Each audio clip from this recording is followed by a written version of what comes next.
Deixa eu ver. Aí hoje os colegas acho que trocaram um pouco as fotos, tão bonitos. O colega aqui, o Jonathan, tem umas tatuagens, todo mundo. Legal, uma turma descolada, né? De velho e feio já basta o professor, né? A turma tem que ser descolada. Bom, então, quais autores nós falamos? Nós falamos, primeiramente, do Rousseau, que tem uma visão romântica em relação ao ser humano. O problema para o Rousseau é a sociedade. Hobbes, ao contrário, tem uma visão pessimista sobre o ser humano, e para o Hobbes o problema é o próprio ser humano. Para o René Descartes, nós não somos um, e sim uma dualidade, e aqui ele chama atenção para o fato de que nós temos que cuidar tanto do nosso corpo como da nossa mente, né? Uma coisa está entrelaçada à outra. John Locke nos chama atenção para a questão do aprendizado. E também nós falamos das teorias da escolha racional, que vão entender que, enfim, que os seres humanos perseguem objetivos e que na busca desses objetivos podem surgir os free riders, aqueles que não colaboram com as relações, mas tomado em conjunto, né, todos esses autores levam a crer que a fragilidade das relações humanas ela é uma constante e que precisa ter uma modularidade de normas, de leis para balizar o determinado comportamento. E essa modularidade, ela se chama instituição. Gente, eu quero, para explicar primeiramente o que é instituição, eu quero alguém para conversar comigo que esteja em um relacionamento, que seja casado, que seja namorado, que seja noivo. Eu topo qualquer pessoa. Quem quer ser minha vítima hoje? Um relacionamento complicado ou descomplicado, professor? Como quiser. Você é a vítima, Laucimara. Está em um relacionamento? Desculpa perguntar dessa forma. Sim, aham. Legal. Então, primeiro ponto. A Laucimara está em um relacionamento com uma pessoa só? Desculpa perguntar assim de novo. Por enquanto, com uma pessoa só. Perfeito. Ok. Eu pergunto, Laucimara, dentro desse relacionamento, existem limites que não podem ser quebrados? Coisas que a outra ponta não pode realizar e que você não pode realizar? Não sei se foi claro. Acho que foi claro, não foi? Aham. Eu acredito que tudo tem que ter um limite, assim, um certo limite. Mas eu, particularmente, acredito que tem algumas coisas que não podem ser quebradas. Legal. Como diria o filósofo, fale mais sobre isso, Laucimara. Por exemplo, na verdade, eu estou num relacionamento que é um relacionamento mais complicado, assim. Eu sou uma pessoa mais complicada, acho. Eu sou uma pessoa mais complicada. Então, eu estou tentando aprender algumas coisas. Eu falo assim que eu estou tentando abrir mão de algumas coisas, assim, e de perceber, aprender com o outro, né? Então, tem coisas, assim, que eu não abriria mão, assim, por exemplo, da outra pessoa ter um outro relacionamento, por exemplo. Isso, para mim... Não pode. Isso, para mim, não pode. Ok. Já chegamos já a um parâmetro do que é instituição. A Laucimara disse que ela... já peço desculpa aqui, Laucimara, se eu errar algum detalhe, se eu constranger de alguma forma, se me dá um grito aqui. Mas ela me disse que, enfim, que ela é uma pessoa complicada, não vou discordar dela, e que ela está em um relacionamento, e ela disse que tem uma regra de ouro, onde a outra pessoa não pode se envolver em uma relação.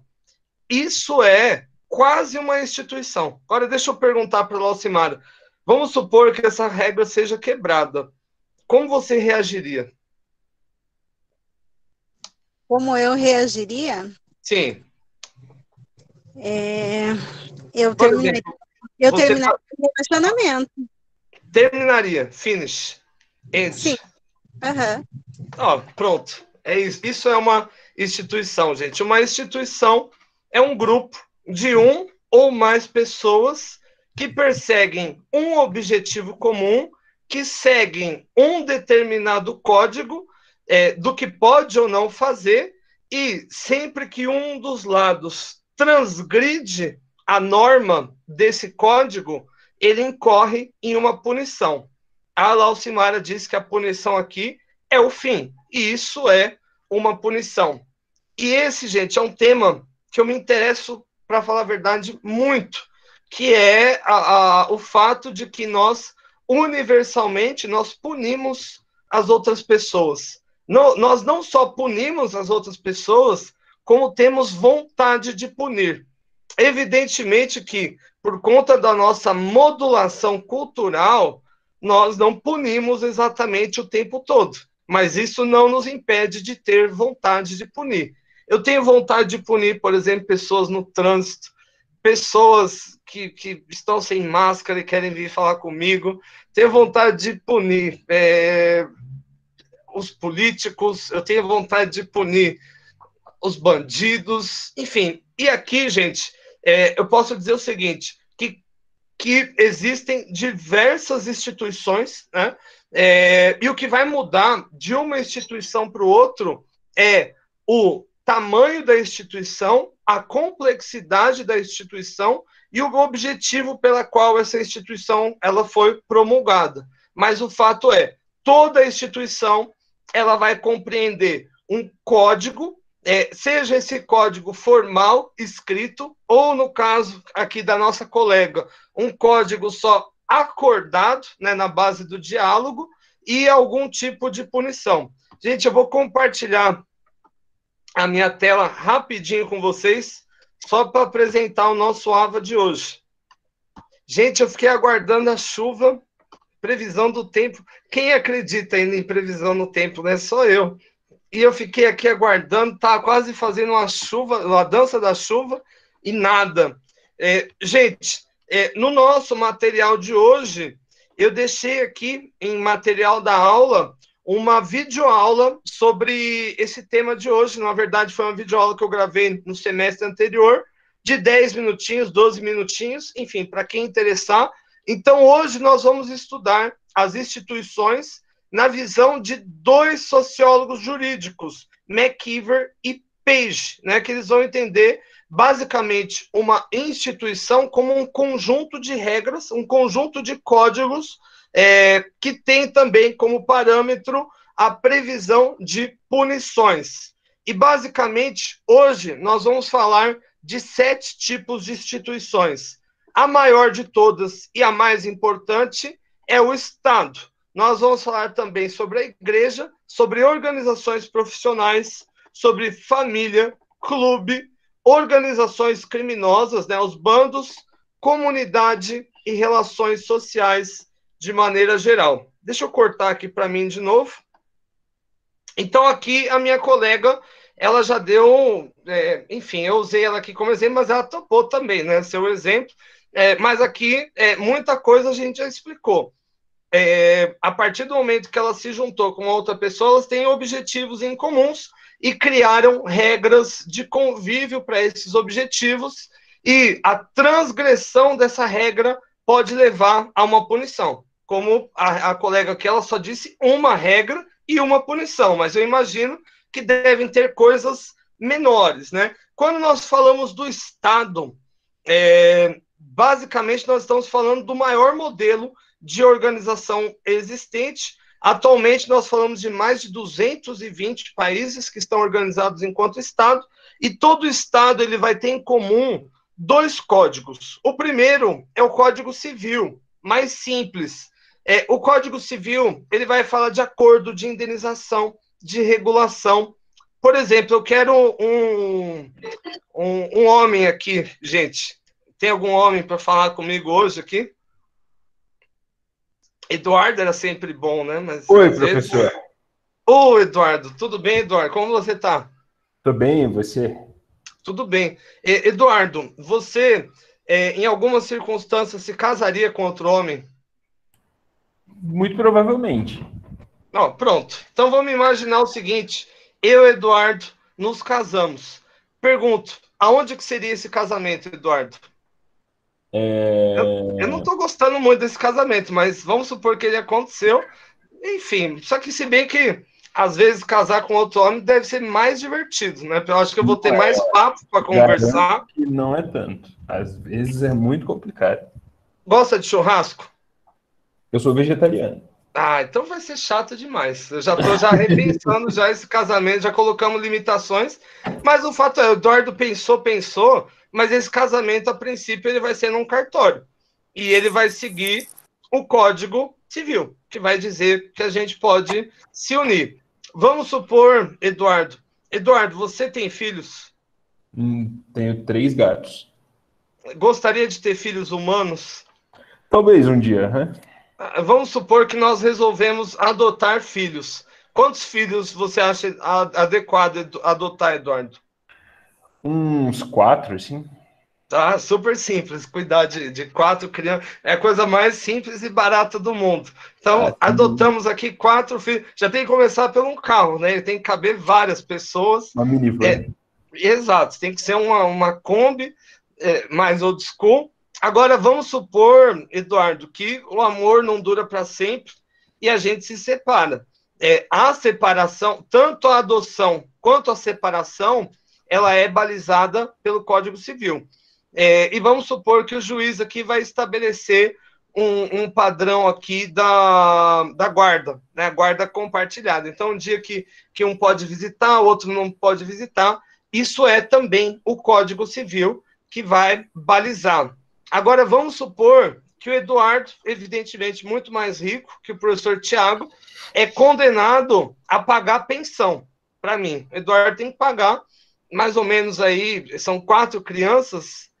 Quantos salários mínimos por criança, gente? Uma meia dúzia, né? Vamos supor que Eduardo é condenado a pagar 5 salários mínimos para mim e não paga. Não paga. Pergunto, gente, alguém sabe o que acontece com o Eduardo? Ou o Eduardo sabe o que acontece com o Eduardo nessa circunstância? Cadeia? Cadeia, jail, né? E aqui a gente já fala de um outro tipo de código, que é o Código Penal. Então, quando nós estamos falando da baliza do dia a dia, quando não envolve crime, transgressão, Código Civil. Agora, quando nós falamos de transgredir a pena, uma regra, nós falamos de Código Penal. E o Código Penal, ele traz... Eu não estou falando do Código Penal brasileiro. Os códigos, né, penais, de maneira geral, somados, eles trazem 4 possibilidades de punição. Uma primeira, a punição econômica. Por exemplo, o Eduardo ele poderia ser condenado a liquidar os bens. Né? Vamos aqui vender os bens do Eduardo e dar tudo para o Tiago. Isso é uma punição econômica. Dependendo do país, a punição ela poderia ser o cerceamento da liberdade, a cadeia, ou ela poderia ser a morte.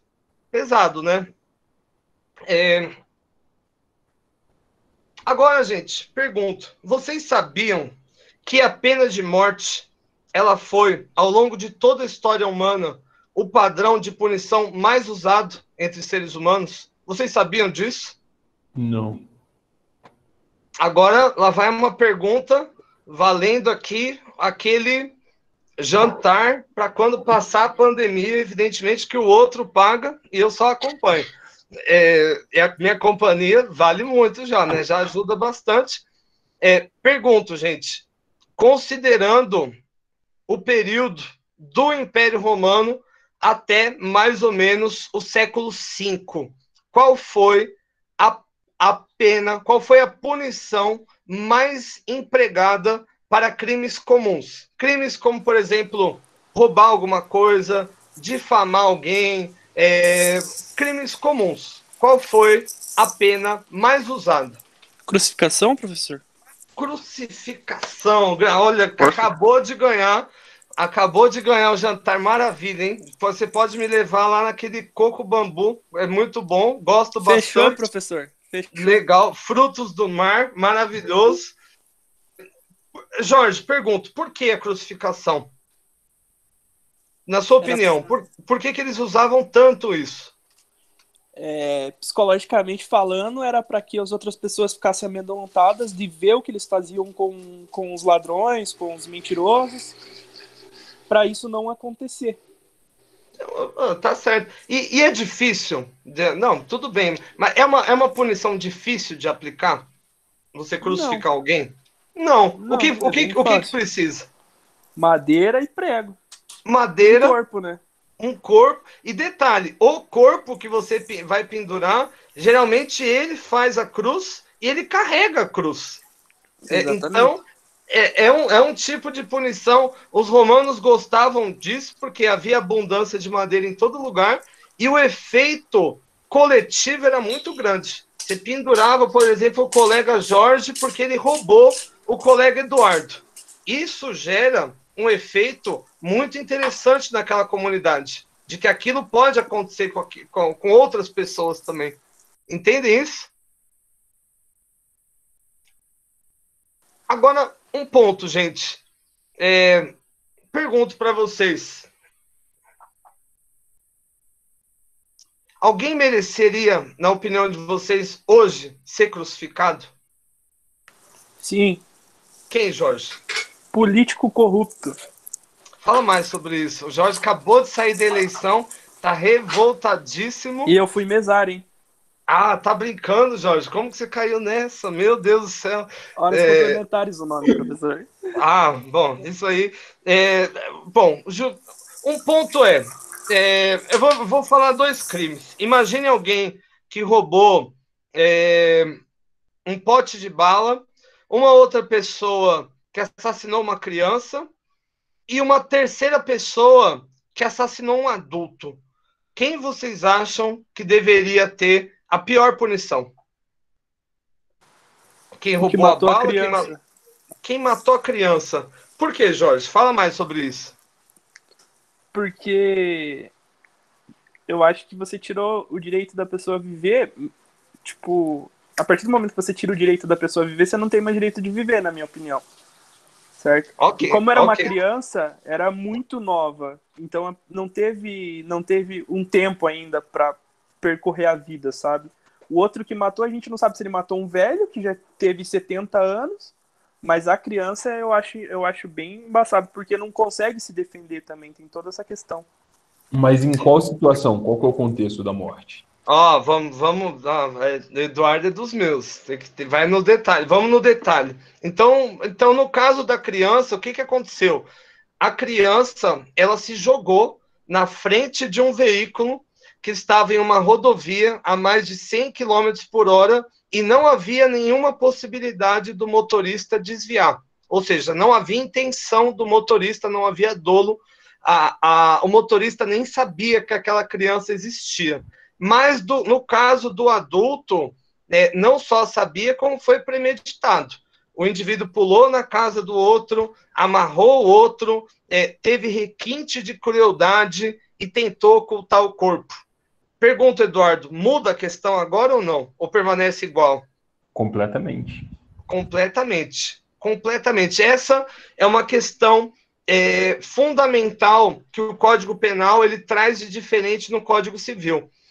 No Código Civil, você não precisa ter intenção, você não precisa ter dolo. A responsabilidade ela é objetiva, ela é por aquilo que você faz. No Código Penal, e aqui eu estou falando em âmbito mundial, todos os códigos penais eles vão ter essa característica. A responsabilidade ela é subjetiva, ou seja, vai guardar uma relação muito profunda com a sua intenção. Aqui, então, em âmbito global, conforme o crime ele for mais danoso, ou seja, quanto mais ele ferir ou a propriedade ou a pessoa humana, nesse caso, a vida, né, o direito à vida, maior é a pena a ser aplicada e um fator aqui modulador disso vai ser o dolo. Haver ou não intenção. Então, essa é uma lógica universal. Quanto mais pesado é o crime, mais pesado é o padrão de punição. E como a gente está falando da pena de morte, a princípio, e a gente falou da crucificação, a crucificação em Roma não era a pior punição. Na verdade, era a mais comum de todas, era aquela do dia a dia. O cidadão romano, eu estou falando aqui de mais ou menos 10 ou 8% da população, esse recebia um tratamento diferente. Quando ele era condenado à morte, ele só poderia ter a cabeça decapitada por uma espada ou ser jogado de cima de um precipício, que eram consideradas formas dignas de morrer, né? Sem sofrimento ou com sofrimento extremamente passageiro. Então, aqui, quando nós falamos da punição e da pena de morte, de maneira geral, às vezes nós estamos falando de outras coisas também. Em Roma, por exemplo, havia a pena do esquecimento. Então, você não só matava o indivíduo, como, por exemplo, todas as estátuas do indivíduo, você ia lá e deformava o nariz, você apagava o nome dele dos locais públicos com o objetivo de levar as pessoas a esquecer. Essa era uma extensão, inclusive, da pena de morte. O indivíduo ele continuava a ser punido mesmo depois da morte. Agora, como a gente já chegou num critério, que quanto mais grave o crime mais pesada é a punição, em Roma havia uma punição muito interessante mesmo, que é a poena culei. E ela era destinada ao pior crime. Em Roma, o pior crime de todos era matar o próprio pai. Aliás, aqui as tragédias, né, que Freud vai descrever em parte, né, ele vai se debruçar na lei romana, né, inclusive, e também nas fábulas gregas. Por quê? Em Roma era o seguinte, cada pai, ele tinha uma família. Então, por exemplo, suponha que eu tenha 10 filhos e uma esposa. Eles são evidentemente, lá no período romano, eles são propriedade do pai. Então, se o pai quiser vender como escravo, quiser casar com uma outra pessoa, quiser fazer o que ele quiser com aquela pessoa, ele pode. Os homens dessa família, eles só podem constituir a própria família a partir do momento da morte do pai.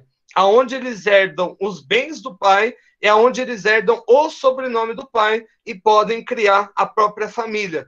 Então, aqui havia muito impulso nessa sociedade para os filhos matarem os pais, pensando que os pais, inclusive nessa sociedade, em específico, eram pais um pouco cruéis, por assim dizer.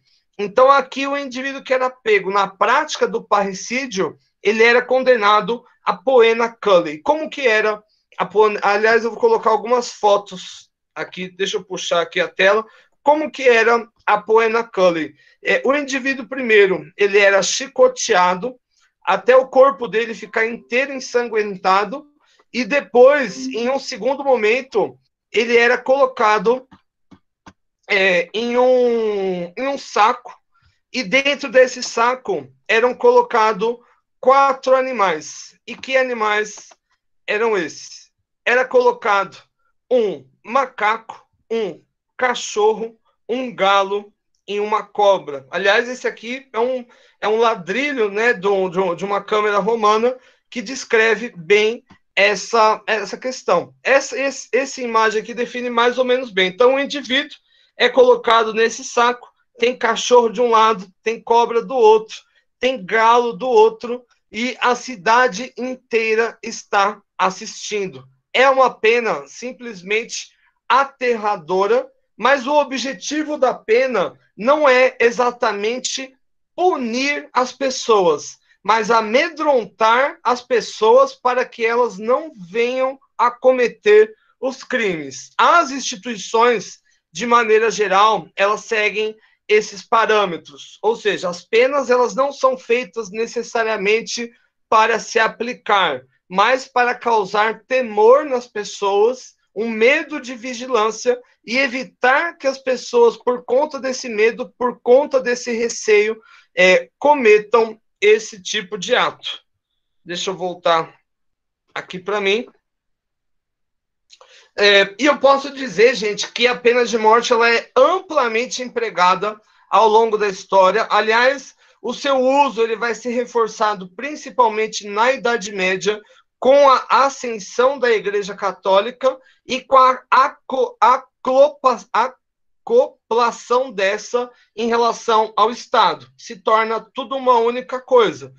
E os julgamentos da Inquisição, geralmente, eles terminavam em padrões de execuções terríveis. Mas, em um determinado momento, as execuções elas começaram a ser questionadas. E aqui, os primeiros a questionar foram os Quakers. Os Quakers, gente, eles representam um grupo religioso, um grupo cristão. Aliás, vocês já viram a aveia Quaker? Sabe? Aquele velhinho da aveia Quaker que usa um chapéuzinho, etc, etc. Aquele é um Quaker, né? E os Quakers, eles sugerem o seguinte, que o matar não é exatamente uma pena cristã, e que o ideal para punir as pessoas seria dar uma oportunidade para que elas se redimissem, né? Para que elas se arrependessem, né? Porque, de acordo com a liturgia cristã, o paraíso é dos arrependidos, né? Mesmo que os pecadores sejam pecadores, a partir do momento que eles se arrependem, os pecados, né, eles são lavados. Então, aqui os Quakers sugerem a criação de uma instituição que é muito comum até o presente, que é a cadeia, o cárcere, né, o cerceamento da liberdade. Segundo os Quakers, a ideia aqui é o seguinte, que o indivíduo em clausura, ele vai meditar sobre o crime, ele vai refletir sobre a sua situação e ele vai alcançar um estado de iluminação aonde ele se arrepende e ele sai muito melhor do cárcere do que ele entrou. Enfim, foge ao escopo dessa aula dizer se os Quakers estavam ou não certo, mas o fato é que eles passaram a influenciar significativamente as políticas públicas no âmbito da justiça penal, tornando hoje, né, a pena de morte a ser residual no mundo. Hoje, apenas 58 países praticam a pena de morte, né, e de maneira mais ostensiva para crimes comuns, apenas 29 países, sendo que a maior parte desses são ditaduras e também países que vão aplicar a lei Sharia. O que é a lei Sharia? É o uso do Alcorão, né, do texto islâmico, enquanto carta constituinte, ou seja, você não tem uma constituição, você utiliza a interpretação do Alcorão como uma base, né, para você interpretar o que é crime, não é crime, qual é a forma de se punir as pessoas, e aqui existem, evidentemente, padrões muito injustos, né? Por exemplo, existem países até o presente onde o adultério é passível de pena de morte, mas o adultério, aqui eu não estou nem falando do rally rola, gente, eu estou falando de você olhar, né, para o outro, já é motivo. Em muitos desses países, por exemplo, aliás, não é considerado uma pena de morte. Geralmente, como, por exemplo, no Irã, na Somália, no Paquistão, por exemplo, se a minha esposa olha para uma outra pessoa, eu tenho o direito de solicitar que o juiz enterre ela até a cintura, e ela vai ser apedrejada por toda a comunidade. Se ela sobreviver, tudo bem, já está pago. Mas o que acontece, gente? Geralmente não sobrevive, e se sobrevive é com muita sequela.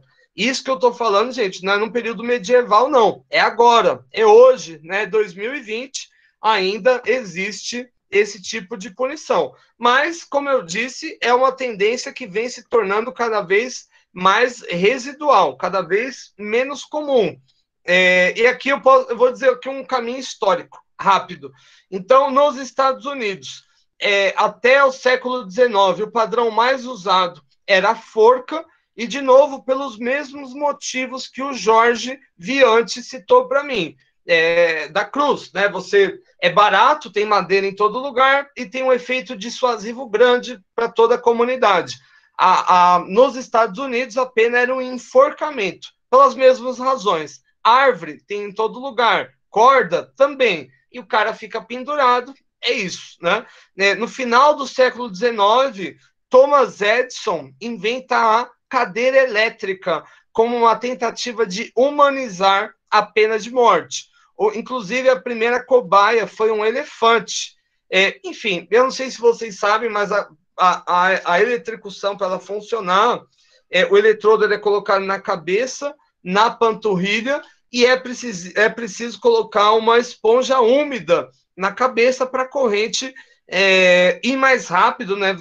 Vocês sabem que a água ela é um condutor de energia, ela amplifica, né, essa condução de energia, e para atingir o coração o mais breve possível. Se assim não for, o indivíduo ele sofre muito e frita, né? Isso, enfim, a gente aprendeu na base do erro e do acerto. Mas em determinado momento isso foi questionado, né? E se inventaram outros métodos, como por exemplo a câmara de gás, né? Aliás, amplamente usado em Auschwitz, em Dachau, né? Durante a Segunda Guerra Mundial, e posteriormente se inventou, né, o que seria o método mais humano de todos, que é a injeção letal, né? Um coquetel aqui, e que basicamente vai injetar substâncias, uma é uma espécie de analgésico, a outra paralisa e a outra, de fato, induz a morte, né?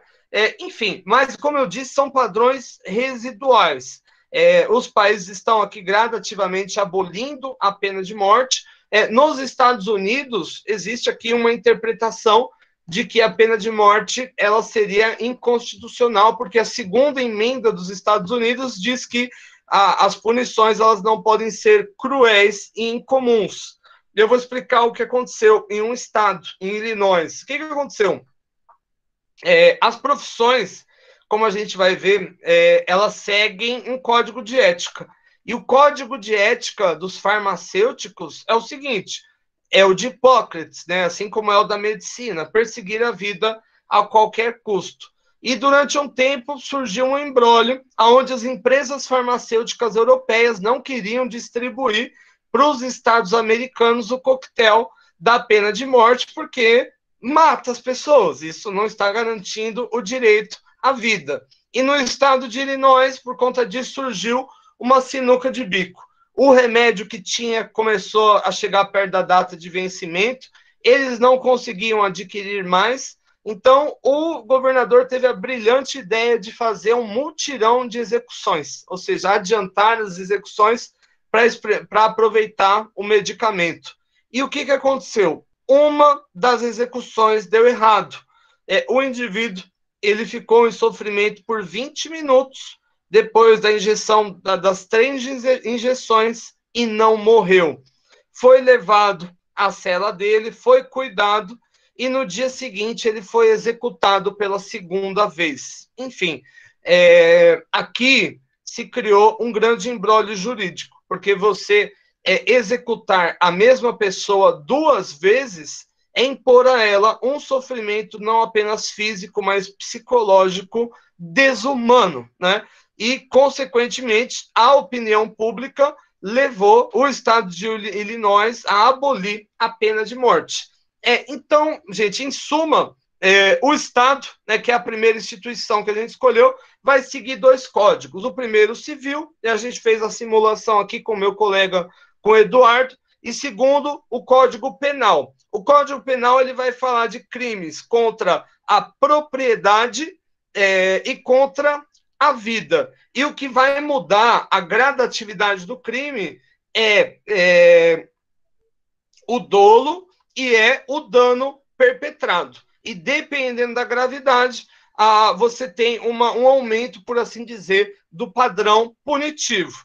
Então, basicamente, nos países, você vai ter a punição econômica, a multa, etc., etc., a punição física, né? Existem castigos físicos, por exemplo, na Somália, existe chibatada para uma série de crimes, como, por exemplo, o consumo de pornografia, tem chibatada. Vamos supor que alguém aqui da turma, o Eduardo, seja condenado a 30 chibatadas. Por mais forte que ele seja, uma pessoa vai aguentar, em média, 10 chibatadas. E o que acontece? Depois que ele desmaia, ele é levado a um hospital, as feridas são cuidadas, ele recebe toda a atenção, e 2 semanas depois, inicia-se a punição da onde parou. Enfim, é bizarro, né? Pensar que esse tipo de coisa acontece, mas, de fato, existe, né? Nós temos o cerceamento da liberdade, o cárcere, que se tornou mais comum, e a pena de morte. Aqui, gente, eu trago um ponto muito importante. Ao meu ver, pela minha experiência, a pena de morte foi um tema que eu estudei no meu doutorado, no meu pós-doutorado, e eu percebi o seguinte, que o que faz com que as pessoas cumpram as regras não é exatamente o teor da lei, ou seja, o quanto a pena é grave, mas a certeza de que ela vai ser aplicada. Porque se nós fôssemos falar apenas da severidade da lei, esses 58 países, e mais precisamente esses 29 países que aplicam pena de morte para qualquer coisa, seriam os países mais pacíficos do mundo. Mas é justamente o contrário. Somália, Sudão do Sul, Nigéria, etc., etc., são países extremamente violentos, onde o crime ele é uma constante. A correlação ela é, inclusive, inversa. Países que vão ter padrões punitivos mais brandos vão ter menos crimes, por assim dizer, mas são justiças mais certeiras, né? Como no caso do Brasil, por exemplo. A nossa lei ela é mais ou menos, né? Mas vou dar um dado aqui. De cada 10 homicídios, apenas um é punido. Ou seja, a sensação de impunidade, ela é alta. Então, mesmo que eu, por exemplo, coloque a pena de morte no Brasil, isso não vai levar as pessoas a cometerem menos crimes, né? Porque elas sabem que apenas uma em cada 10 pessoas que comete um homicídio é pega, ok? Então, na sequência, nós temos um outro padrão, que é a igreja. E quando eu falo igreja, eu não estou me referindo a uma única instituição. Eu estou me referindo a qualquer instituição que tenha um sacerdote especializado. Ou seja, uma pessoa que tenha a função de ser uma espécie de um intermediador espiritual entre o terreno e o sagrado. E todas as culturas detêm um tipo de pessoa com essa característica, como, por exemplo, as tribos que ainda vivem como coletores e caçadores. Eles têm o curandeiro, o pajé, que é a pessoa que serve, né, como ponte com o mundo espiritual. Quando nós falamos de igreja, nós falamos de um código específico, que é o código religioso. Esse código ele vai dizer o que cada membro da religião pode ou não fazer, e quando você transgride aquela norma, recai algum tipo de punição. Vou dar um exemplo. No caso da Igreja Católica, por exemplo, dependendo da postura, o indivíduo ele pode sofrer o processo de excomunhão, que é aonde ele é expulso da igreja, mas vai depender do que aconteceu. Vamos supor, se não me engano, aquele padre que é galã, gente, como chama o nome dele, que canta? Fábio Melo, é esse? Sabe? É esse aí mesmo, né? Se eu não me engano, gente, salvo engano, ele foi excomungado, mas a excomunhão que ele sofreu é excomunhão menor. Ou seja, ele pode usar o nome padre, mas eu acho que ele não pode fazer alguns tipos de sacramento, alguns tipos de coisa. Mas isso é um padrão punitivo, porque ele cantava, eu sei lá, o que ele fazia. Enfim, o meu latim é horrível, gente, mas existe a excomunhão latesentater, e é aquela aonde o fiel ele vai incorrer em uma falta muito grave, como, por exemplo, no Chile, que tacaram fogo nas igrejas. Imagina você é um fiel e taca fogo numa igreja aqui no Brasil, você vai sofrer a excomunhão latesentater, ou seja, você é expulso definitivamente da igreja. Enfim, eu não sei, eu não conheço muito da liturgia, mas a gente pode dar exemplos. Né? Quando nós olhamos para a religião cristã, nós temos, por exemplo, os 7 pecados capitais, são condutas que nós não podemos incorrer, ou ainda os 10 mandamentos, todos são balizas, né? São códigos que vão prever punições. E essas punições nem sempre são terrenas. Às vezes a ameaça é de uma punição sobrenatural, como, por exemplo, o inferno. O inferno ele passa a se popularizar a partir dos escritos de Dante Gaglieri, enfim, e é utilizado depois como meio de ameaça, principalmente da Igreja Católica. Então, eu sei lá, vejo aqui, Eduardo, não pagou o dízimo, o inferno te espera. Aliás, essa era uma forma, inclusive, que o purgatório... Aliás, enfim, eu li há muitos anos o Dante Gagliardi, mas ele falava de um inferno que era numa espiral, e que cada espiral, cada nível, era um tipo de criminoso. E quanto mais você descia nesse inferno, pior era o tipo de criminoso e pior era o tipo da punição. E um outro tipo mais comum de punição é o ostracismo. É você ser ignorado pelo seu grupo. Vamos supor que lá na religião que eu vou, eu sou o punk lá, né? Chego de cabelo moicano, tal. Ninguém fala nada para mim, mas eles me excluem. Eles não deixam eu cantar, eu fazer parte do grupo, etc, etc. É uma punição mais subjetiva. Mas ainda assim, todas essas punições, elas têm como objetivo modular o comportamento do ator. Eu vou dar um exemplo. Eu tenho um aluno que ele é biomédico e ele faz, gente, autópsia. Deve ser sinistro, hein? Aliás, trabalhar com isso. Uma vez eu estava falando com ele, ele abriu assim a câmera com aquele cadáver atrás, meu Deus, e ele comendo um lanche. Eu falei, meu Deus do céu, meu Deus. Eu fiquei em pânico de ver só aqui na imagem. Ele, normal, professor, é tudo tranquilo. Enfim, e esse aluno ele me contou o seguinte, que ele frequentava uma determinada denominação, e dentro dos dogmas dessa denominação ele tinha que guardar o sábado. Então o sábado é um dia de descanso, assim como enfim, de maneira geral, né, nas religiões, né, cristãs, e ele não conseguia trocar ali o horário dele, né, ele tinha que fazer o plantão no sábado. Moral da história, ele foi excomungado dessa religião, ele sofreu aquela excomunhão laticentate, né? Ele foi mandado embora para sempre. Enfim, ficou claro, gente, esse ponto de comparação. Apesar do Estado ser uma instituição totalmente diferente da igreja, eles vão ter em comum a presença de códigos e de punições, e o objetivo aqui é muito claro, modular o comportamento das pessoas, ok?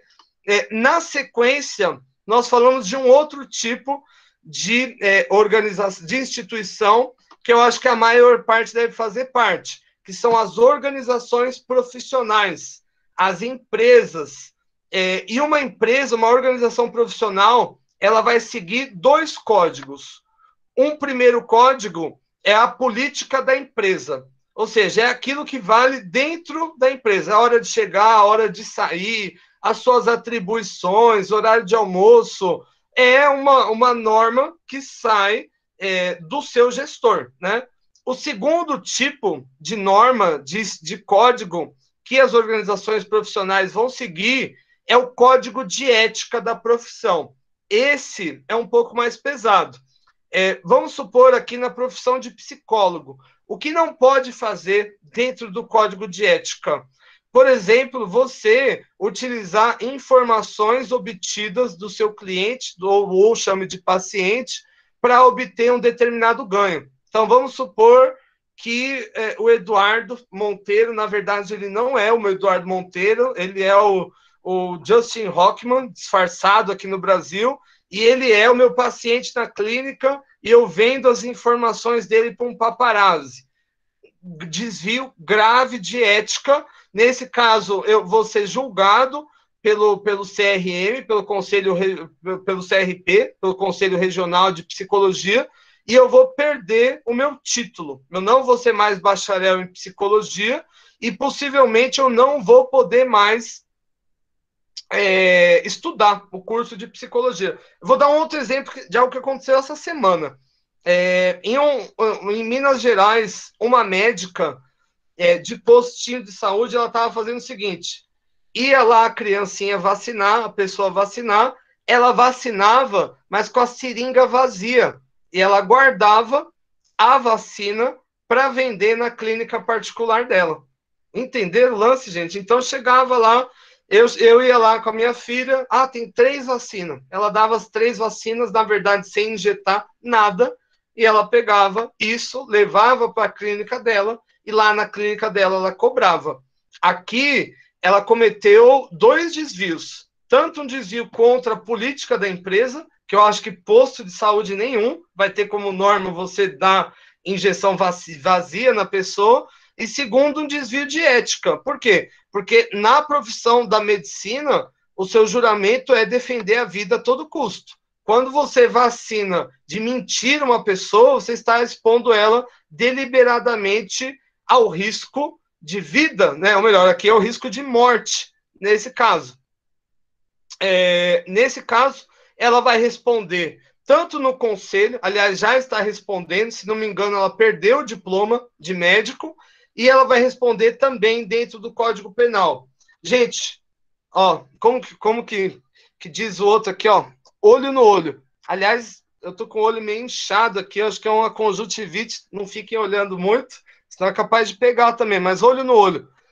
Importante que eu vou falar. Muitas vezes, vocês vão estar atuando em organizações, em empresas, e vai haver um conflito entre a ética da profissão e a política da empresa. O patrão, ele vai mandar você fazer alguma coisa que vai contra a ética da sua profissão. Se isso acontecer, e eu acho que vai acontecer um dia na vida de vocês, evidentemente, jogo de cintura te livra de tudo. Mas o ponto é, se tiver que escolher, escolha seguir a ética da profissão. A política da empresa, você é mandado embora, você arranja um trampo, um outro trabalho, um outro dia, e parando para pensar, não vale a pena ficar em instituições que não respeitam a ética. Mas a partir do momento que você fere a ética da profissão, você pode perder o seu diploma, perder o direito de, inclusive, estudar aquela disciplina de novo, enfim, e pode responder também dentro do Código Penal. Ou seja, cadeia, cerceamento da liberdade, todo esse tipo de coisa.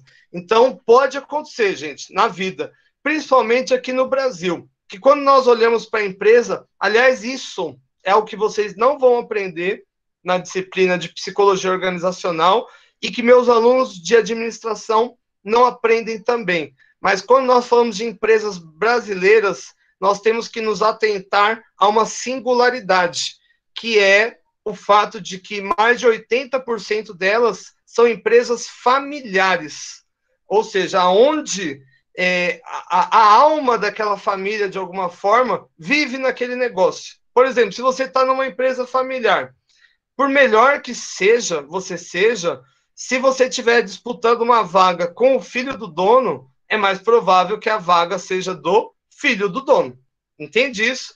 Aliás, essa é uma razão que leva as empresas brasileiras a serem pouco competitivas. Porque, primeiro, a maior parte delas não sobrevive até os 6 meses. As que sobrevivem até os 6 meses acabam morrendo nos 5 primeiros anos. E as que sobrevivem a isso, e aqui no Brasil, eu tiro o chapéu para quem é empresário, para quem contrata, é muito difícil. Eu quase caí nessa umas 2 vezes, desisti antes do negócio começar, é a questão da sucessão. Então, quando o filho vai passar para a filha, vai passar para o filho o negócio acaba desmontando aí, por ser empresa familiar. Modelos mais competitivos, holding, você tem acionista, então pode morrer todo mundo que a empresa continua. Enfim, em empresa familiar, geralmente, podem ocorrer injustiças. Injustiças aqui, eu vou dar um exemplo. Assédio moral, assédio sexual, e o profissional, por exemplo, um psicólogo, ele pode ser induzido muitas vezes a acobertar um tipo de coisa. Aqui ele vai estar seguindo a política da empresa, mas ele vai estar ferindo o código de ética da profissão. Esse é um exemplo. Tomara que vocês nunca passem por esse tipo de situação. Eu já passei não por exatamente esse tipo, mas outros tipos, e eu escolhi a ética da profissão. É melhor. Eu sei que no curto prazo a bomba vem lá dentro da empresa, tal, mas no longo prazo, e até também, gente, eu acho para você conviver melhor com a própria consciência, porque pesa, dependendo do que estiver falando, pesa e você ganha menos ainda, né? Mas, então aqui, organização profissional, política da empresa. Quando você descumpre, tem punição, expulsão, advertência, enfim, ou às vezes o próprio assédio moral. O assédio moral é um tema que eu gosto bastante, ele é muito comum, para falar a verdade, nas nossas organizações. Sei lá, eu arranjei briga com alguém, com um funcionário, com o Eduardo. Porque Eduardo, ele tem essa voz de azeite e tal, e vamos supor que ele, enfim, tratou mal um cliente. E eu entro em conflito com ele. Quando esse conflito ele não é resolvido, ele pode evoluir. Entende? Ele pode evoluir. E geralmente essa evolução, se ela não acaba com a intervenção da empresa, ela vai acabar lá no âmbito jurídico, lá no âmbito judicial. Esse é um ponto. Aliás, é um grande desafio, eu acho, para os psicólogos organizacionais evitar que o conflito aconteça. Porque depois que acontece, é difícil de remediar e ele tende a evoluir. Bom, e quando nós falamos aqui do código de ética, basicamente, quando você burla ele, você pode perder o exercício profissional e pode incorrer, inclusive, em responder dentro do Código Penal. Na sequência, gente, uma instituição muito comum, aliás, a instituição mais comum do planeta, que é a família. Todas as culturas humanas, sem nenhuma exceção, tem família. O que vai mudar, evidentemente, de cultura para cultura e dentro de uma mesma cultura é o modal daquilo que nós chamamos de família. Mas, no geral, nós falamos de pessoas que estão unidas de maneira funcional para atingir objetivos semelhantes que podem ou não envolver o ônus parental. Por exemplo, você cuidar de um filho, cuidar de uma outra pessoa, etc, etc. E toda família tem um código. Mas eu não estou falando com código, sei lá, eu escrevi... Aliás, gente, olha como que é a vida real na quarentena. Fui ao mercadinho, olha aqui, ó, hoje aqui, ó, papel, banana, filtro, doce de leite e tal, e eu estava com a caneta na mão e lembrei, falei, pô, tem um negócio legal que eu quero falar para a aula. Aí anotei aqui, ó, a minha cola também no negócio de... Essa é a aula real, né? A aula na quarentena. Até me perdi depois desse ó, papel, banana, filtro de café, doce de leite não tinha. Esse ia ser bom hoje, hein? Com um pãozinho, com a chuva que não veio, um cafezinho já deixei fazendo. Enfim, a família... quando eu falo de um código familiar, é como a colega aqui, Laucimara, deu no exemplo dela. Existem limites, não que eles tenham acordado 100% aquele limite, mas é um limite que vai acabar se estabelecendo naturalmente. E toda casa tem um limite, toda casa tem regras, por mais flexíveis que seja, e a transgressão dessa regra tende a ter punição. Por exemplo, quando eu era garoto, e ainda morava com os meus pais, haviam várias regras, do horário de chegar, do horário de sair, se podia levar a gente ou em casa ou não. Aliás, tinha que trabalhar, meu pai já me colocou já com 12 anos já na lida, tinha que pagar umas continhas, tinha que cuidar do irmão, e tudo era negociado com base também em uma punição. Se eu transgredisse, sofreria alguma punição. Geralmente, enfim, eu poderia perguntar aqui, mas são muitos, sei lá, deixar uma toalha molhada em cima da cama. Aliás, hoje, né, que eu sou... quem vocês acham que manda aqui em casa? Sempre digo que a última palavra, gente, ela é sempre minha aqui. Desculpa, não vou fazer isso novamente, né? Na próxima vez isso não vai se repetir, enfim, né? Mas cada um, né, é aquele negócio, né? Manda quem pode e obedece quem tem juízo. Enfim, né? Se até os ministros, né, seguem isso, quem sou eu também sigo. Então, enfim, não aqui, né, na minha, mas de maneira geral, claro, vou trazer um outro ponto. Claro que vai mudar conforme também o modal, essa é a ideia.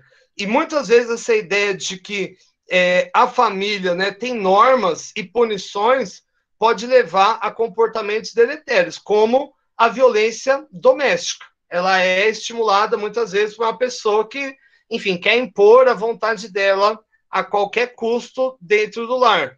E aqui a gente pode falar, quando a gente fala dos mais pequenos, dos menores, ou os castigos, ou ainda exclusão da herança, sabe aquele tio rico, tal, que você brigou com ele te exclui do testamento. Nunca tive esse tio rico, posso brigar com quem eu quiser da família, ou ainda perda de preferência, né? Já imagina, você tem aqueles 2 irmãos, um puxa saco da família de todos e outro rebelde. Quem que vai estudar em Londres, não sei o quê? O puxa-saco, né? O rebelde, ele fica aqui trabalhando mesmo, estudando aonde dá, ou mesmo a perda de benefício, sei lá, como a mesada, né? Aliás, Aristóteles, ele vai dizer que o Estado, né, que é a maior organização, vai nascer, na verdade, de famílias, né? Nós tínhamos várias famílias, as famílias foram se juntando e montando comunidade, chegou um ponto que haviam várias comunidades, e para as comunidades não entrarem em conflito, elas criaram um Estado para aglutinar essas muitas comunidades, e hoje, se a gente pensar, para evitar que os Estados entrem em conflito, nós temos as organizações multilaterais, a Organização das Nações Unidas, que, aliás, foi fundada por um brasileiro, né, Oswaldo Aranha, não sei se vocês sabem, em 1946, foi ministro do governo Getúlio Vargas. Enfim, aliás, organizações essas, né, que o Brasil sempre representou com muito zelo e que hoje estão sendo atacadas pelo nosso... Chega de falar de política, senão já começa a enveredar estranho, enfim, mas aqui, para o bom entendedor, já fica o recado. Então, a família, a meu ver, ela é um modal universal, como eu disse, vai mudar o parâmetro do que é família. Por exemplo, em um país árabe, né, um homem com várias mulheres, em determinados lugares pode ser uma mulher casada com mais de um homem com... Enfim, aqui as possibilidades elas são muitas, mas vai ter esse fator em comum, né? As pessoas juntas para um objetivo, e existem também punições e recompensas. Aqui, gente, o próximo ponto que ele colocou, o McKeever e o Page, é clube, mas aqui estão autores americanos. Quando eles falam clube, eles não estão querendo dizer exatamente o nosso clube de campo, mas pode ser. Aqui eles estão falando de fraternidades, como, por exemplo, as fraternidades estudantis, ou ainda as lojas, né? Maçonaria, Rosa Cruz, Lions Club, ou seja, clubes de fraternidade. Nesses clubes, basicamente, você vai ter normas e regulamentos, e como você transgride uma norma, um regulamento, você pode perder um privilégio ou ainda a condição de membro. Aqui a gente pode se remeter, né, como não são tão comuns essas organizações aqui no Brasil, a gente pode falar do nosso clube de campo. Então, você tem vários benefícios lá, você pula na piscina, você tem o sorvete, a Covid, tudo, mas existem coisas que você não pode fazer. Suponha que levar pessoas que não são membros, ou ainda depredar patrimônio do clube, você tem como punição, muitas vezes, uma multa, ou você perde a condição de membro. Vamos lá, chegando já perto do fim. Aliás, estou com uma sede, gente. Eu ia gritar aqui para minha mulher me trazer uma água, mas eu acho que ela não vai trazer, ainda vai voltar brava comigo. Um outro tipo de organização importante é o bando, e aqui nós falamos das organizações criminosas. As organizações criminosas, elas vão se sustentar pelo Código Marginal, que basicamente vai buscar alinhar a postura dos indivíduos através de diversos tipos de violência. Como, por exemplo, no Brasil, nós temos o Comando Vermelho, no Rio de Janeiro, o primeiro comando da capital, em São Paulo, a Família do Norte, no Nordeste brasileiro, Norte e Nordeste. Basicamente, nós falamos de organizações que são estratificadas de maneira hierárquica, que detêm regras e objetivos. Por exemplo, nessas três, PCC, Comando Vermelho e Família do Norte, você tem que pagar uma espécie de um dízimo mensal para essa instituição. Tem coisas que você não pode fazer, como, por exemplo, dedurar o outro. Aliás, aqui, né, quando nós falamos desse tipo de organização, é interessante nós falamos da Yakuza e das outras máfias japonesas. A Yakuza, ela hoje é uma das máfias mais famosas do mundo, porque ela está no mundo dos negócios, na verdade. Ela é acionista de várias empresas. E como começou isso? Olha que interessante. No começo, ela era aquela organização criminosa de bairro. Ó, a Neuza está aqui, ó. Então vamos supor que eu sou o Yakuza, eu vou lá na loja da Neuza e falo, Neuza, eu vim cuidar da sua loja. Então você paga aqui um determinado valor, eu vou evitar que tenha problema aqui na loja. Aí vamos supor que a Neuza não paga. Eu volto à noite lá e destruo tudo. E depois, no dia seguinte, eu volto, tá vendo, Neuza? Era só a gente ter feito um acordo. Enfim, então imagine uma organização dessa se espalhando em todas as lojas de Curitiba. Chegaram, enfim, no Japão, lá, imagina, grande, né? Chegou um determinado ponto que eles tinham dinheiro, eles tinham importância e pensaram, a gente tem que dar um passo a mais. Então, eles começaram a se organizar, a financiar o estudo dos membros, eles começaram a estudar direito, começaram a estudar finanças, e eles começaram a ir nas reuniões das empresas de capital aberto. E eles iam e ficavam fazendo o quê? Anotando tudo o que acontecia, montavam um dossiê do que tinham de errado, e depois eles pressionavam os acionistas. Falaram, eu descobri isso, se eu contar para a imprensa, vai cair o valor das ações, mas você pode me dar uma parte das suas ações para eu ser participante aqui, e eu fico de bico calado e ainda vou lá e ataco os meus concorrentes. Eles ganharam um grande espaço, né? Agora, na Yakuza existe uma hierarquia muito rígida e um código de lealdade para com os membros. Não pode, uma coisa que não pode fazer de jeito nenhum é dedurar um outro, né? Foi ele. E sabe qual é a punição, gente?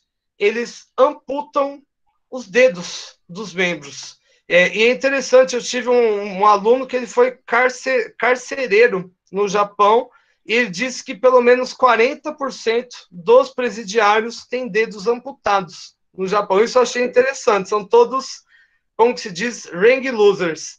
Aqui um exemplo, um homem da Yakuza, ó, faltando o dedo mindinho e faltando o dedo anelar. Aqui um outro exemplo, a mão, né, toda tatuada, né, com os dizeres da Yakuza, e também, né, faltando um dedinho. É um padrão punitivo, né, dentro dessas organizações.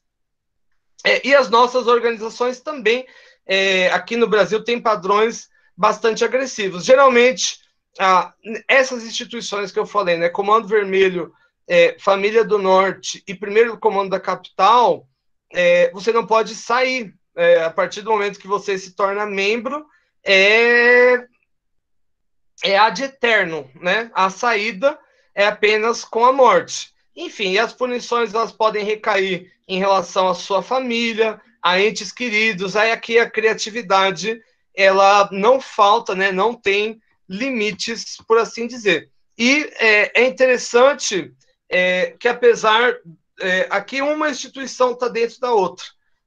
Dentro das organizações criminosas, como o Comando Vermelho, por exemplo, existem crimes que eles não aceitam, como, por exemplo, violências contra a criança, violência sexual. Isso é punido dentro, né, de uma forma muito severa, por assim dizer. E, por fim, gente, nós já se aproximando aí do horário do Jornal Nacional, assistir a Dona Xepa, Bete a Feia, lembra dessa novela, gente? Pantanal, esse era bom, hein? A Juma. Nós temos 2 níveis de interação. Um é a comunidade. Comunidade são as pessoas que estão próximas a nós, nosso convívio, sem distanciamento. Ou seja, nossa família, nossos colegas de trabalho, nossos colegas de estudo, ou seja, pessoas que nós convivemos e conhecemos, né? E aqui, quais são os códigos? Um código comum é a etiqueta. Por exemplo, eu estou em sala de aula e dando aula e o Eduardo dá um baita roto na sala. Isso é contra a etiqueta da sala. evidente que ninguém vai bater no Eduardo, matar o Eduardo, mas pode ter algum tipo de punição, como, por exemplo, a perda de reputação. As pessoas podem, nossa, que cara, né, zoado, não quero mais andar com ele. Ou ostracismo, ele pode ser ignorado. O mesmo vale aqui para a questão da moda, para convenções, né, você cumprimentar as pessoas, olá, permission, etc, etc. Ou seja, aqui é um padrão muito mais leve, né, de punição comparado aos bandos, comparado ao Estado, e, por fim, a sociedade, as relações sociais de maneira geral. Ou seja, o convívio com pessoas que nós não conhecemos. E aqui o que vai balizar é, sobretudo, o código moral. É a moral das pessoas. Por exemplo, você está no ônibus enfim, já é ruim que tem Covid lá, mas aí tem alguém lá no assento do idoso, um jovem de 13 anos fingindo que está dormindo. O fato de você, por exemplo, ficar incomodado, ir lá mandar aquele menino sair para sentar o idoso, é o seu sininho moral tocando, né? E aqui, quando, evidentemente, a punição pode induzir a um tipo de sentimento de culpa e também a perda de reputação. Gente, agora, vou fazer aquele negócio de novo. Ó, olho no olho. Quero todo mundo aqui, ó, olhando profundamente.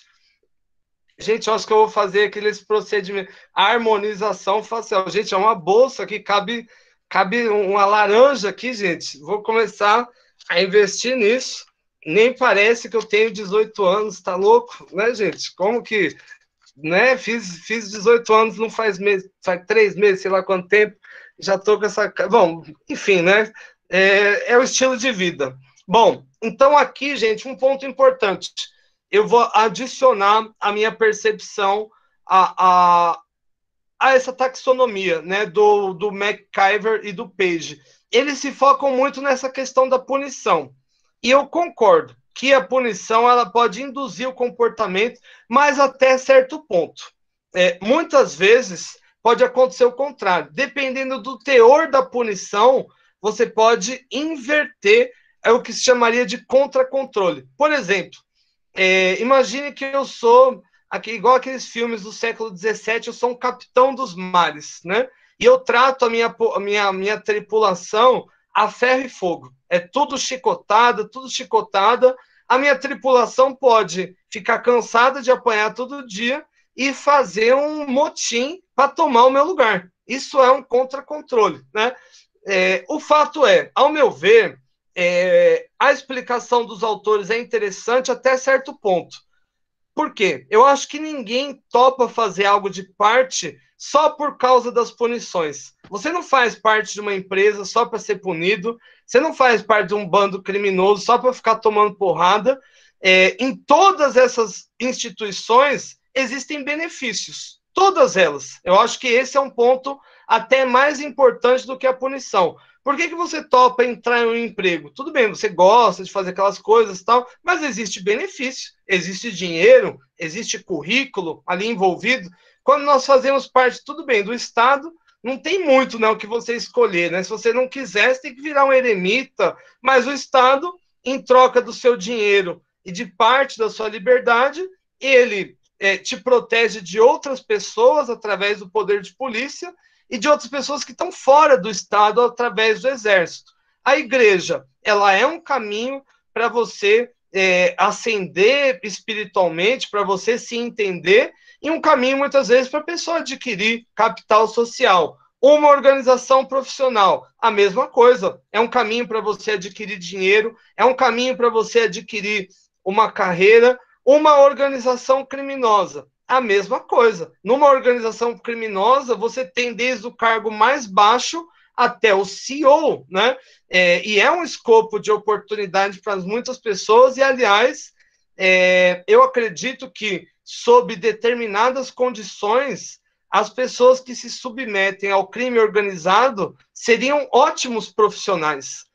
Afinal, o patrão aqui, ele mata você. São pessoas que, de fato, vestem a camisa da empresa, mas que, ao meu ver, elas estão na empresa errada, né?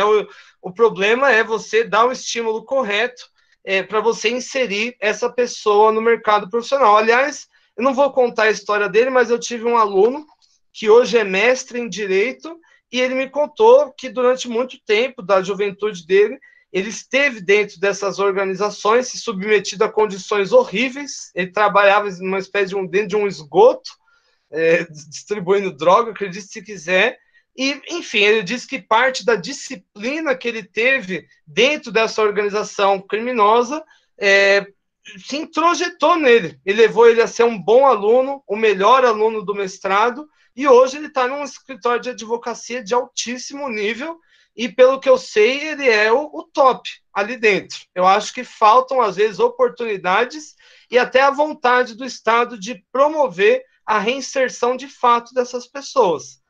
Aqui no Brasil, se nós imaginarmos, a maior parte, todas essas organizações criminosas que eu contei, elas começaram dentro da cadeia, dentro do próprio Estado. É exótico isso, não é tão comum. Nos outros países isso não acontece.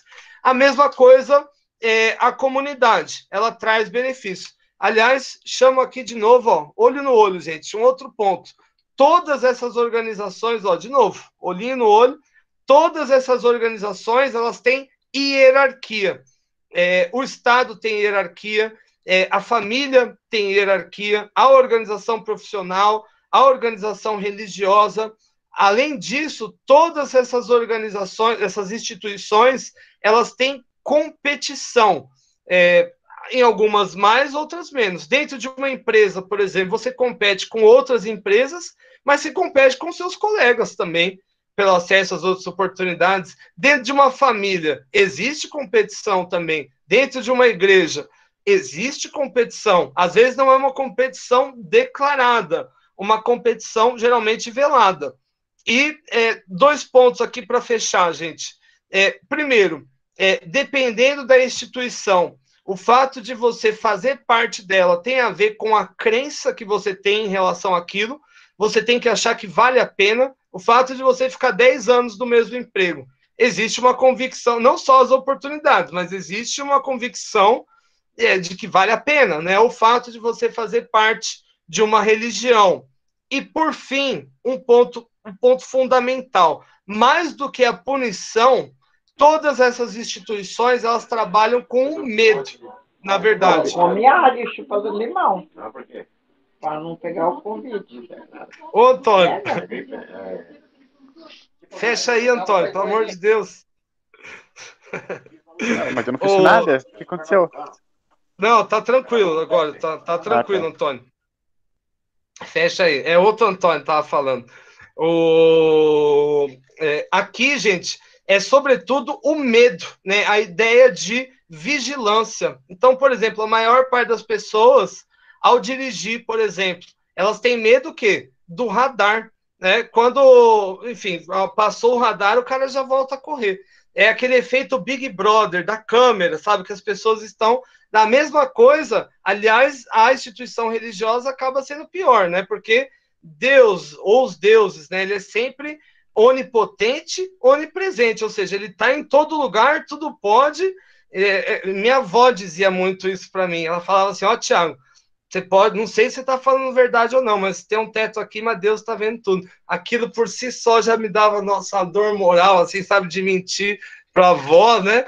Era pesado, ela sabe por isso que ela falava, né? A mesma coisa a família, na organização profissional também, né? É a questão da vigilância. Então, a punição, ao meu ver, os 2 autores, eles ressaltam muito, mas o que eu acho mais importante é a promessa da punição e também a promessa de que tem alguém olhando. Isso acaba induzindo mais o comportamento, como, por exemplo, a Coreia do Norte fazer uma bomba atômica. Não é para jogar nas outras pessoas, gente. Ninguém pode fazer bomba para jogar, mas é para falar que tem, entende? Para ameaçar. Eu acho que as instituições, elas vão mais nesse sentido.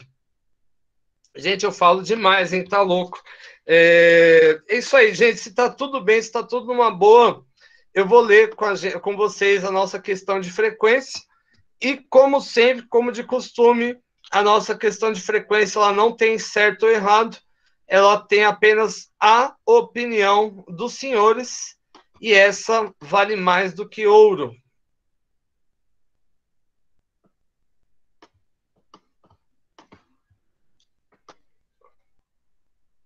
Vamos lá.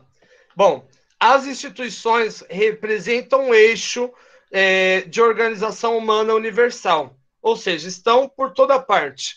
Nesse escopo, cada uma é provida de um ou mais códigos e todos eles têm algum tipo de previsão de punição frente àqueles que burlam o código. Nesse sentido, assinale a seguir a alternativa que vai mais a favor da sua opinião.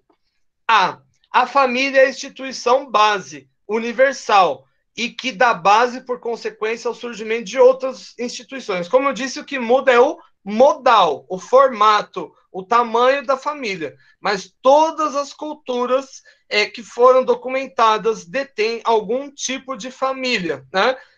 E aqui a família ela vai representar a primeira instituição que o indivíduo ele vai se inserir e possivelmente ele vai ser inserido em outras, né? Então, possivelmente o formato e o modus operandi das outras instituições guarda também uma relação com a família. B, um ponto importante que fica subentendido na taxonomia de McIver e Page é a existência não apenas de punições, mas também de benefícios involucrados em cada uma dessas instituições. Ou seja, como eu bem disse, depois que você já está dentro da instituição, a punição até explica, mas ela não explica o porquê que você se aproxima. Ninguém vai para a igreja porque tem alguém que vai te bater lá. Não, você vai atrás de benefícios. Aí chegando lá, que você vai ter contato com o código, com as punições, a mesma coisa, uma empresa, enfim, uma organização criminosa. C. É interessante denotar que não apenas o Estado detém uma estrutura privilegiada de códigos e de regras, mas também que todas as demais instituições menores que estão dentro dele também seguem parâmetros. Ou seja, o que vai mudar é o tamanho dessa instituição e a densidade e a complexidade das normas, mas todas têm normas, mesmo que elas sejam apenas subentendidas, né? D. É interessante denotar que, em todos os casos, mudanças tanto nos códigos quanto nos padrões punitivos de cada instituição podem gerar resultados diferentes, e aqui a lógica é que a regra do jogo define, em parte, o resultado. É como no futebol, se nós tirarmos a regra do impedimento, vai mudar o padrão de jogo. Ou ainda, se nós criarmos, por exemplo, como é naquele filme Um Dia de Anarquia, um único dia do ano, a polícia não vai fazer absolutamente nada. Vai mudar também o comportamento. E, assim como é nas outras instituições, dentro da sua igreja, dentro da sua família, dentro da sua empresa, quando você muda as regras do jogo, possivelmente os resultados também mudam. E todas as instituições, inclusive as religiosas, trabalham com a ideia do medo. Ou seja, a existência de uma punição, em geral, serve mais como um aviso do que como uma prática deliberada. Por conta disso, a certeza da punição tende a ser mais eficaz na modulação da ação do que o teor da mesma. Ou seja, como eu bem disse, a evidência empírica mostra que os países que praticam a pena de morte, principalmente para crimes comuns, eles são países mais violentos e não menos violentos. Nesse caso, a certeza de que a lei vai punir, por assim dizer, né, porque você não vai sair impune, ela tem um efeito dissuasivo maior do que você tornar a pena mais severa. F. Se considerarmos o modo com que as normas são impostas dentro das organizações criminosas, é bem provável que, frente a um estímulo adequado, os indivíduos dessa seara poderiam ter razoável empenho em outras instituições, como organizações profissionais. Ou seja, quando a gente fala de organizações criminosas, é evidente que sou o nosso lado moral, mas eu tento olhar para todos os seres humanos como seres humanos. E eu vejo que em muitas dessas organizações, as pessoas vestem a camisa. Não tem sábado, não tem domingo, eles dão a vida pelo patrão. É um padrão incomum, para falar a verdade, de se encontrar dentro de empresas, dentro de exércitos, enfim, de organizações de maneira geral. Acredito que sob a influência de determinados estímulos esses indivíduos eles podem se inserir em outros campos, né, como nas empresas formais, e ter um desempenho superior a pessoas que nunca passaram pelo âmbito das organizações criminosas. E G, aqui eu trago o nosso semestre passado, mas na linguagem de Bourdieu, o hábitos de um indivíduo na comunidade, nas relações sociais, vai ser doutrinado pelo campo, as normas, ou seja, aqueles códigos, né, de toda a relação vai ser o campo, e o hábitos que você vai exibir, ele vai se dar dentro dessas normas, né, dentro desse campo. Ou seja, fiz aqui uma aplicação do Pierre Bourdieu a um outro contexto, a uma outra teoria. Gente, eu sei que vocês vão ficar muito tristes com a situação. Veja aqui a tristeza no semblante, né? Neuza, estão todos muito tristes, mas é o momento do professor jantar também, dar banho em criança, então, voltar para a minha vida da quarentena. Gente, eu agradeço de coração por ficarem comigo ao longo dessa aula. Espero que tenham gostado. Desejo que vocês tenham uma semana incrível, que daqui a pouco tenham aquele descanso merecedor, né, o descanso dos guerreiros, que esse descanso reabasteça a energia e que vocês trabalhem bastante, estudem bastante e tenham muita prosperidade na semana. É isso aí, gente.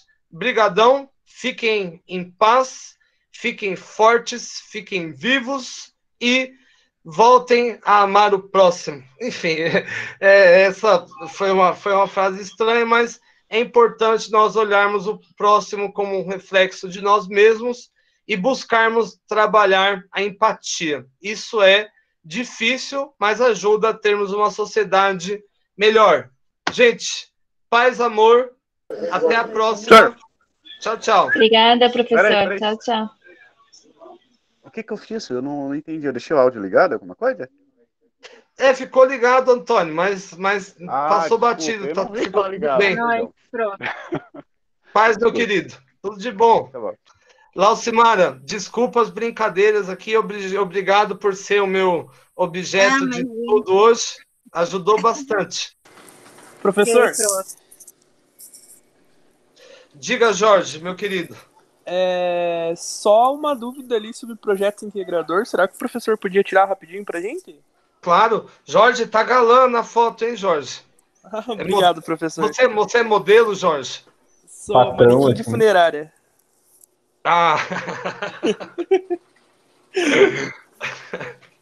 Legal, mas poderia entrar no mundo da moda, com certeza. Não falta... emagrecer um pouco, professor. Bom, se você emagrecer, eu não vou nem questionar aqui o quanto eu preciso. Mas tudo é uma questão de ponto de vista, gente. Né? Na Mauritânia, o padrão de beleza é o obeso, sabia? Quanto mais barrigudo você for, mais sucesso. Nós estamos no país errado, talvez, Jorge. Eu vou para lá. Acho.